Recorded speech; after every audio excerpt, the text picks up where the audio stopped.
Hi everyone, I'm Kim, I'm Richard. and we're here to continue our story. That's right. We're two seniors who met later in life. And last time we talked about loving yourself as the key to finding the love of your life. Foundational. Absolutely key. And today we're going to talk about a different subject. We're going to talk about manifesting your romantic partner. Yes, and that's a big subject. So I'll start off. In 2020, I had a divorce. My life just pretty much upended, and at that time, I was going to have to just completely start over. And I imagined myself just living on this horse farm. I was in Ocala, Florida, driving around, and there's horse farms down there.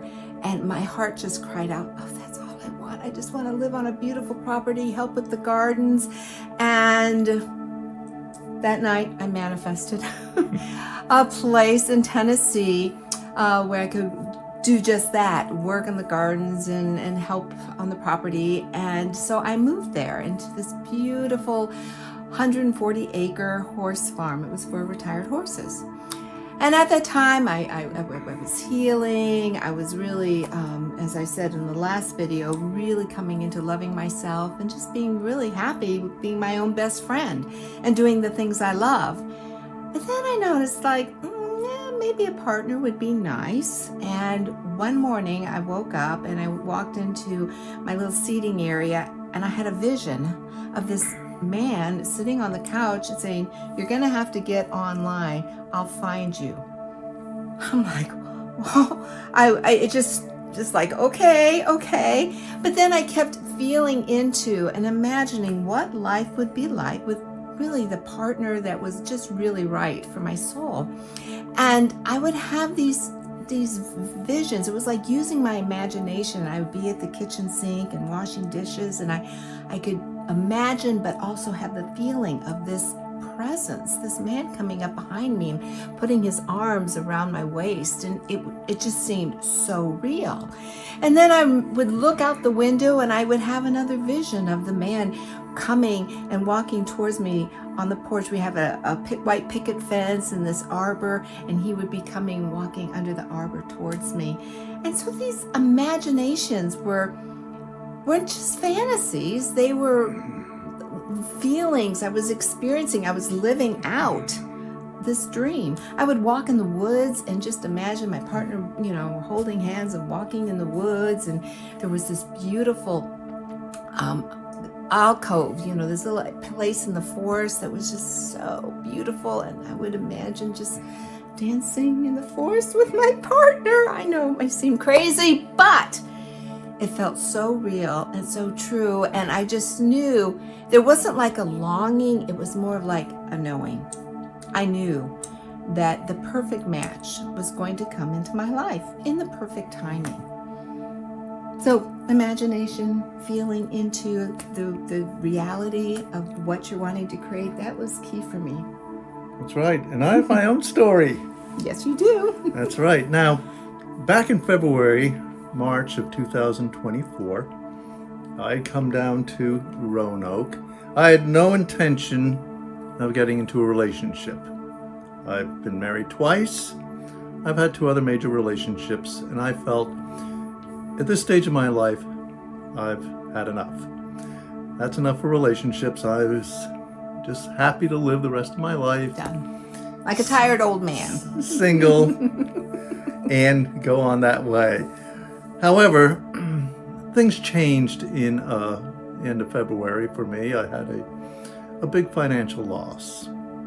That's for another story. And that's for another story. Yeah. But in March, I was down in North Carolina. I was in an Airbnb, and I was going through the shadow of that experience. And then coming out of it, I felt in order to really get myself into life, I need to be in a relationship. I can't be in denial about how I'm going to live my life. So I decided I am going to pursue a relationship. Well, I came back to Roanoke and I had to put an apartment together, so I didn't get on it right away. However, as I was thinking about finding a relationship, a partner, I began to have a visualization. And that was of a woman in the apartment with me.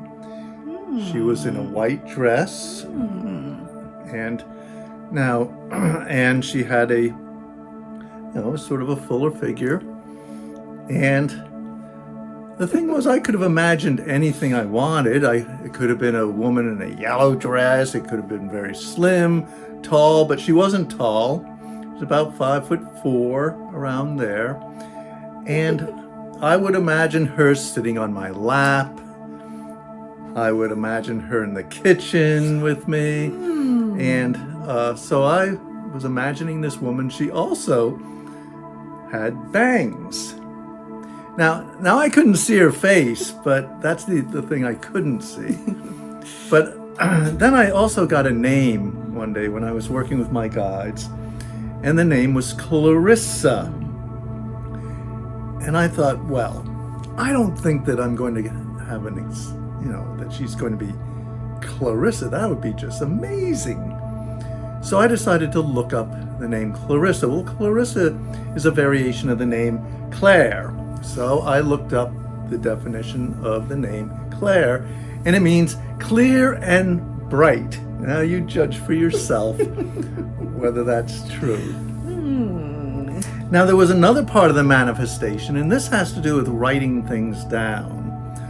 I wanted to write down what I wanted in a woman. So I started a list in my small handwriting, and I started with a woman who is spiritual, a woman who is creative, a woman who is lively, and on it went, 2 pages worth. And then I thought, I don't want a woman. I want the woman. Right. So Specific. That's right. I rewrote the list. The woman who is spiritual, the woman who is creative, the woman who is lively, etc., etc. And I started adding more, and it turned into 3 pages, which I have right here. Tiny, tiny, tiny handwriting. That's just the way I write. And on this list is 126 items.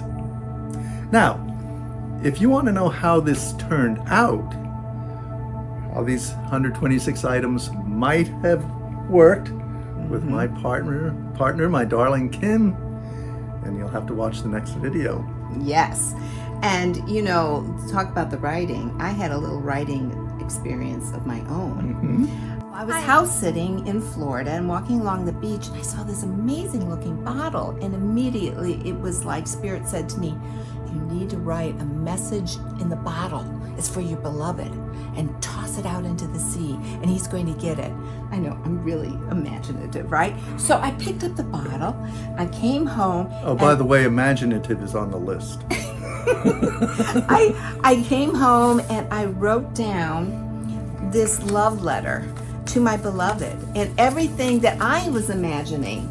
It wasn't a list, but it was very descriptive, and oh, how I long to communicate to you. And I just wrote this beautiful love letter, put it up, put it with the bottle, and then I symbolically went back to the ocean and threw it out into the sea. To me, it was like putting that out in the universe, but I held on to it because I knew there'd be a time when I was going to read this to my beloved. And I did. Yeah. And I read my list to my beloved. Yes. And you'll just have to watch the next video to see how that turned out. That's right. Imagine 126 items. Yes, and so stay tuned to the next video, and we'll continue on. Yes, so like, subscribe, and share. And we will catch you later. That's right. Bye. And what are we doing? Oh, how could we forget? How can we forget? We're living love and loving life. See y'all next video. Ya.